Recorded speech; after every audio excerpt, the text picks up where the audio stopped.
What is going on, guys? Welcome back to another episode of Ryan Meyer's Expeditions. This one is gonna be different. I've been wanting to start like an audio-focused podcast style channel for a really long time, and YouTube just allowed us to basically put a new playlist on our YouTube channel that is more audio-centric for a podcast style show. So this is that first one. I really have no idea what I'm doing. This whole entire thing is completely just off the cuff. I went on and I found a couple of your most common questions that you guys ask, and we're gonna call this thing Spearfishing Support, where I'm here to answer your questions that you guys all send me similar ones all the time. And unfortunately, I am terrible at getting back to you guys, whether they're in the DMs or the comments, and I apologize for that, but this is my attempt to make it right. And most of you guys seem to have similar questions. So somebody else asked it, and it's gonna apply to a lot more of you guys. So I picked out 5 of your questions today, and that is how we're gonna start. And who knows what this podcast turns into. Maybe I get some other people in here. I interview people about spearfishing from all around the world. Who knows where this goes, but the key to any of this stuff is you just gotta start. So this is me starting with no audio, no background, just my camera in front of me with my laptop and my random backdrop, totally off the cuff. Let's go. So before we start, I guess I gotta explain what's going on with my face.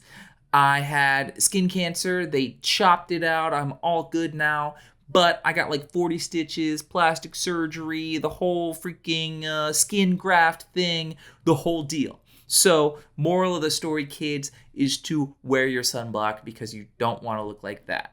Now, hopefully it gets better. It's been about 2 months now, maybe less, but I haven't dove like at all, which is terrible. So there's reason enough to go put some sunblock on, guys. Now, let's get started. So for my first question today, I got it from Jacob Moon over on Instagram. He's a pretty badass Instagrammer, just went through Mexico spearfishing a ton and camping. It was really cool to watch his whole journey. But at the end of it, he came and said, "Hey Ryan, I'm sure you get this question a lot, but I'm looking to get a bigger gun to shoot further and for bigger fish. Any info?" Now, I think this is a very common in where he's at in his spearfishing career. I know that he's really a season or 2 in, just starting to kind of consistently shoot quality fish and ready to kind of up the game and get those bigger, stronger, further away fish. Now, everybody at that, when they move from like that amateur beginner stage into like that intermediate stage, goes through this phase where they want a bigger, more powerful gun because they think it's going to help them shoot bigger fish further away. Now, as I've developed in my own personal spearfishing career, my guns have done exactly that. They started off as small, little, whatever you had. They got bigger, more complicated, crazy. And then now at the end where, I consider myself an extremely advanced spearfisherman, my guns are getting smaller and smaller, more simple, less complicated, easier to use, easier to maneuver underwater, easier to reload, less stuff to go wrong. And instead of the gun, I'm focusing on my hunting techniques. I'm focusing on getting closer to those fish and really hunting like you do in the woods. You're not trying to shoot something far away. The whole point of us spearfishing, of us hunting, is to get those fish to accept us, get close enough to them to get a really quality shot. So my advice for you, Jacob Moon, and my advice for all of you guys that are going through this same kind of phase is to be careful about going too big on a bigger gun. When you have a bigger gun, it's much harder to swing through the water, much harder to track, much harder to put those precise, accurate shots on a fish. And another thing to think about when you're thinking about your gun selection is it's not necessarily based on the size of your fish, but on the visibility of your water. So if you're in ultra clear water, sometimes those little bit bigger guns will let you shoot a little bit further because those fish are going to see you from further away and you're going to see them from further away. So you'll be able to take a shot at a fish that you couldn't in dirty water. So if you're stuck in 30 foot of viz or anything less than that, you don't need a bigger gun. That 100 centimeter gun, that 110 centimeter gun is going to be perfect for you.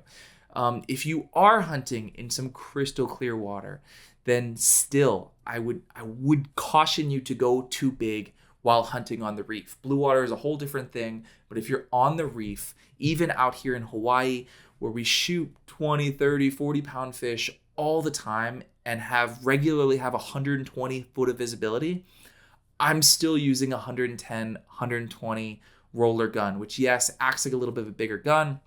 But here is something cool for you guys. Here's a cool fact. I've been working on my guns lately a lot. I've been focusing on kind of building something really cool that was exactly what I want to use.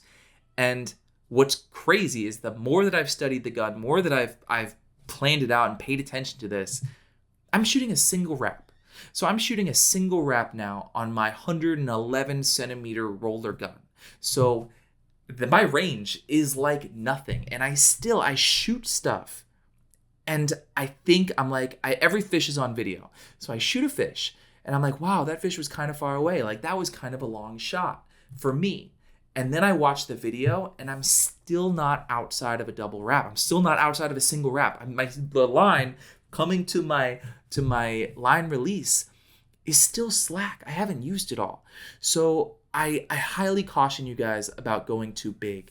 And instead, if your gun is working for you, if you're not getting tangles, you can optimize a smaller gun much quicker and easier than you can just buy a bigger gun.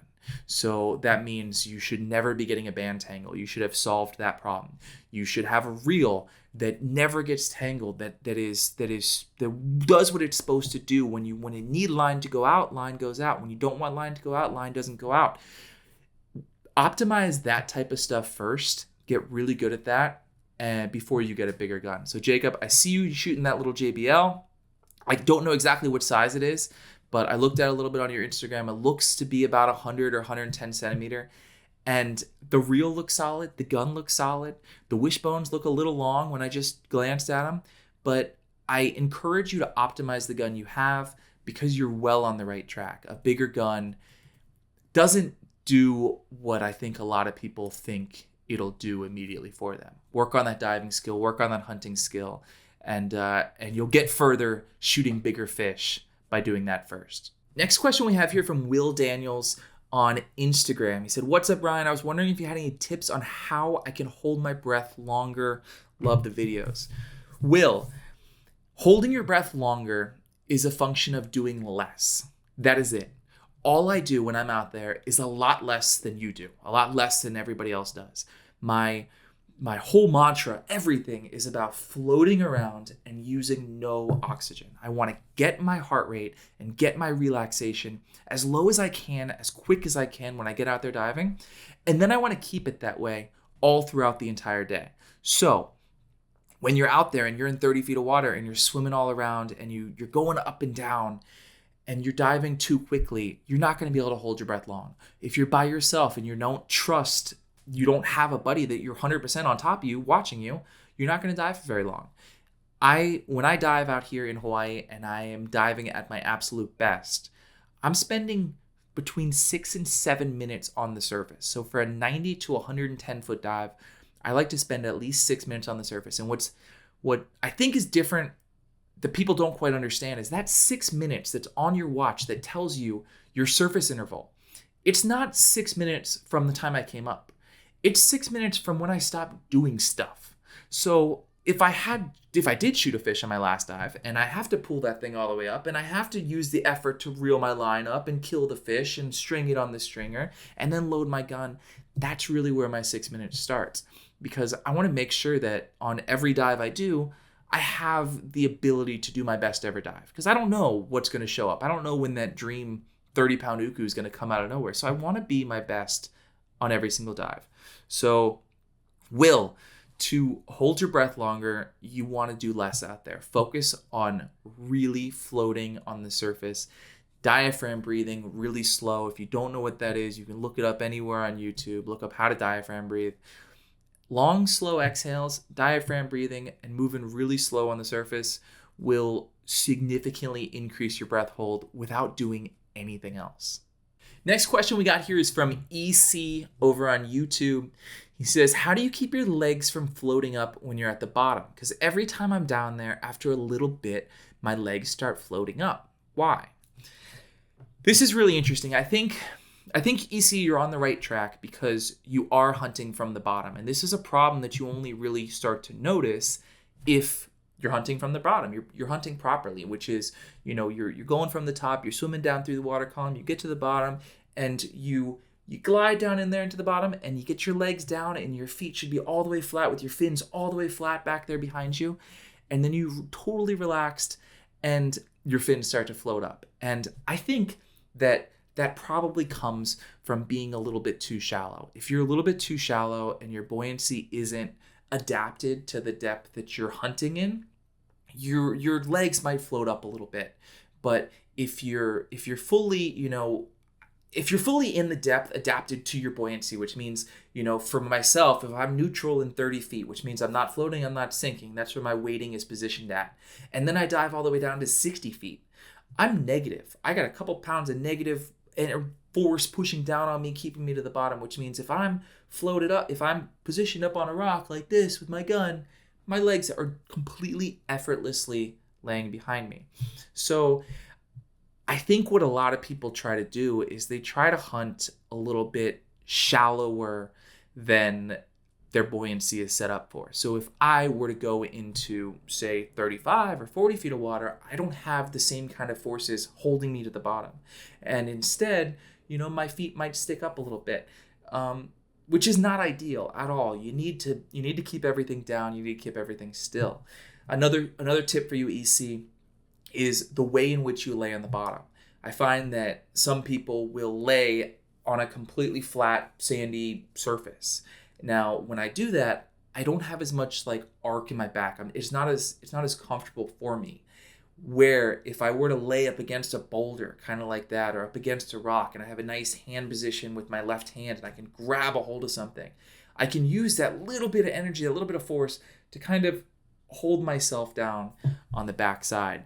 And that'll do a number of things. It'll keep you positioned in a surge. It'll give you a point to launch from if you need to do a lunge forward to close the gap and to shoot a fish.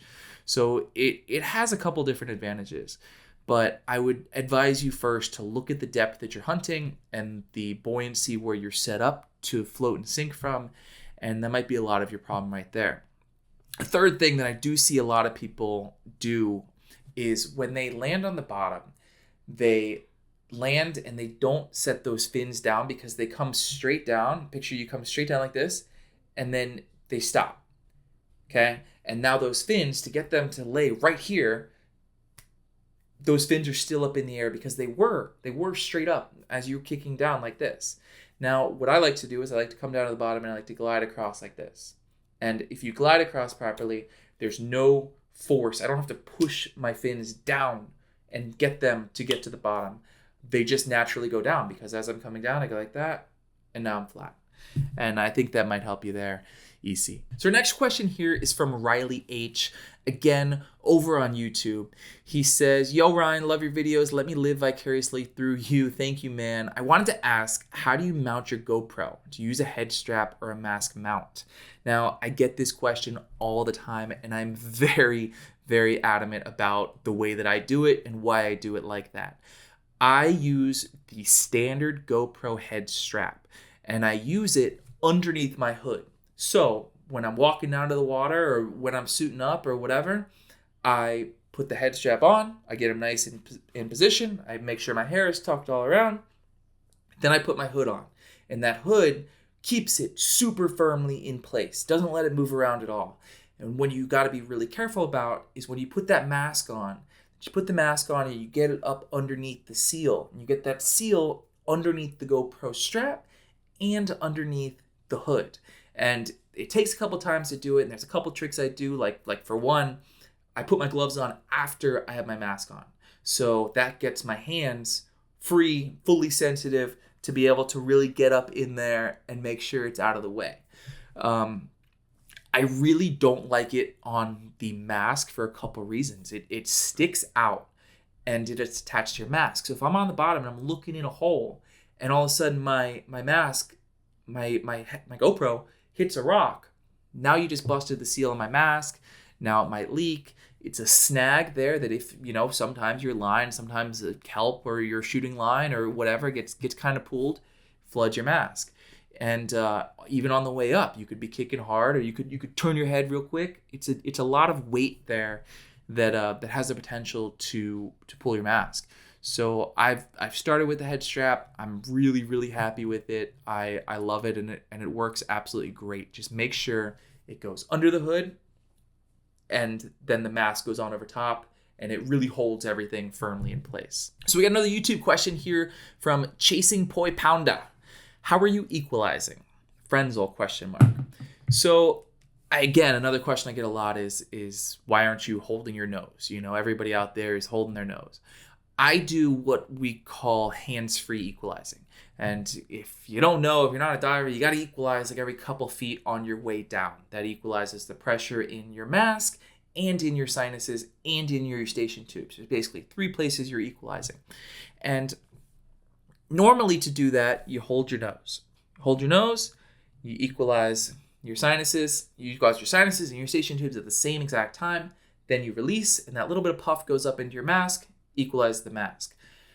If you are very lucky, you can do what they call hands-free, which there's a couple different ways to do it. I believe that I do it with the back pressure of the front of my mask using the Frenzel. So what that means is instead of holding my nose, the little pressure from the mask pushing up right here against my nose seals me just enough that I can equalize everything up here and then blow into my mask. And I think that comes from a very developed equalizing system. They say that your eustachian tubes are basically crossed in here in your ears. And it's a small muscle that unflexes them and basically allows your air to go from your sinus cavity into your ear cavity, into your eustachian tubes, through your eustachian tubes, out towards your middle ear. Now, that little muscle or little system can be exercised, can be worked out. And if you do it enough, you work it out enough, it becomes really efficient and really effortless. And I believe that's what I've done, and I've seen that all around. It's interesting. The hands-free equalizing is not that common, but when you look at all of the best divers, it's almost unanimous across the board. I don't know which one came first. I don't know, chicken or egg here. I don't know whether they got really good because they could hands-free or the other way around.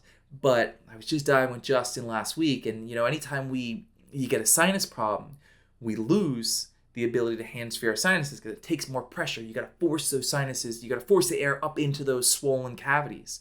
And anytime we do it, we're like, holy crap, like I lost 30% of my diving ability because I had to use my hands. And we don't know how people do it that need to use their hands. It's like diving. It's like doing anything in life with one hand tied behind your back.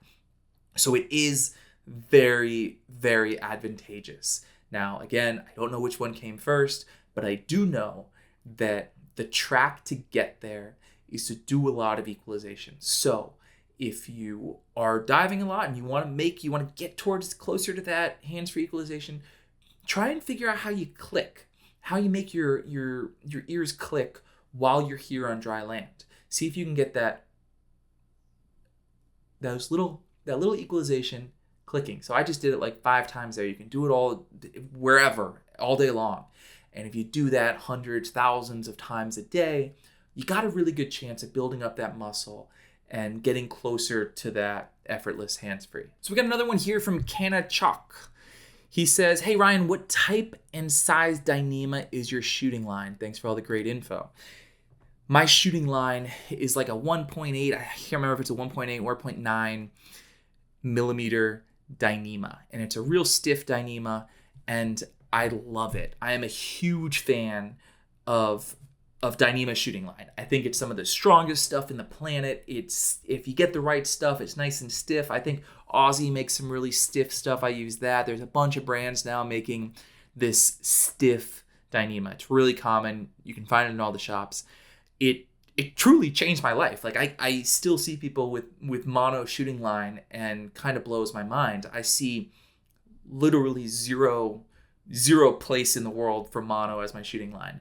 It is so strong. If I get stuck in a rock, if I get stuck in the reef, I can pull on it. If it goes over the wreck, I can pull on it. It literally will not break. Not to mention, if I'm out there diving and I need to cut something, it can cut with my knife, and then I can retie it.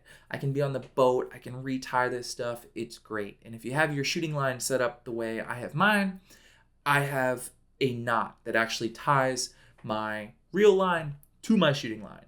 And it is quicker and easier than even your pigtail swivel or your snap swivel. It is impossible to break. It's incredible. I'll never forget the first time I saw it at Deep X in Greece, and I saw these European guys tying a knot to their shooting line, and I was like, you guys are out of your minds. Like, you guys are shooting pinfish over here. And since then, I've shot dogtooth tuna, I've shot yellowfin tuna, I've shot all kind of crazy stuff. The knot never comes out. It's incredible. Works great with Dyneema to Dyneema. Easy, no problem. So highly recommend, if you're using mono, switch over to Dyneema. Can't recommend it enough. Okay, so we got one more question here from Jameson Kerr.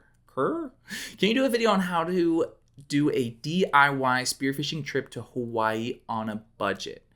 Very interesting question. What's crazy about Hawaii is that you can shore dive.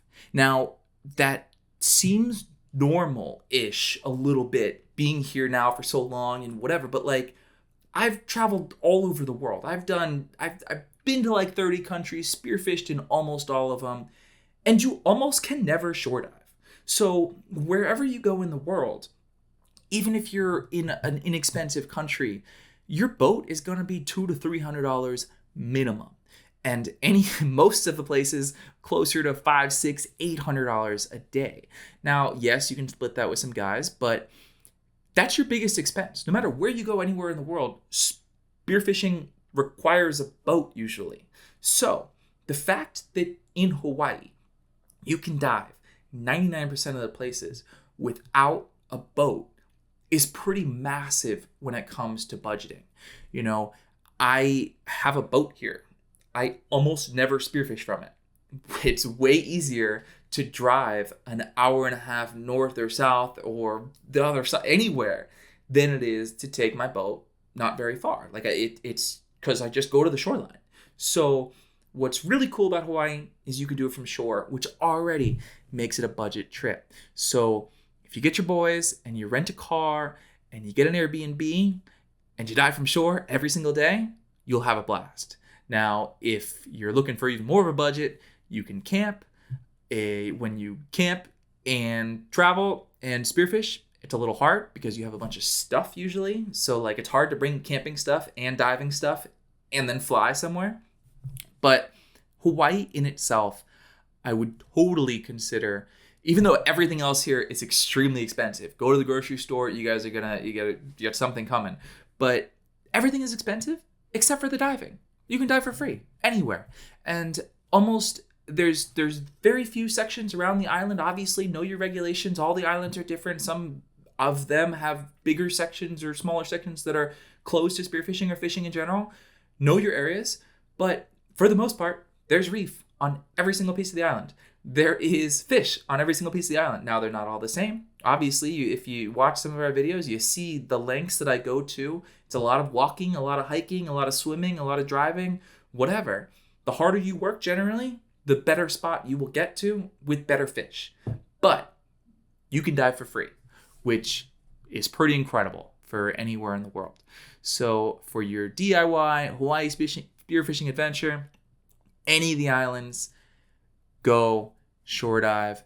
Be pretty careful because obviously shore diving brings its own risk with currents and entry and exit points, and you can't be a total kook, but if you know what you're doing and you're a reasonable spearfisherman from around the world, you'll have a damn good time out here diving from shore. Guys, let me know what you thought of this new format. It's totally weird, totally new to me. I feel like I need another person here, but I think another person would make this podcast-centric thing really cool. So we'll bring Justin, we'll bring Sam, we'll bring somebody else in here. But I also love this format of literally Q&A, answering your questions. I know you guys send them to me all the time, and I'm so sorry the number of them that I get back to, but maybe this is the answer.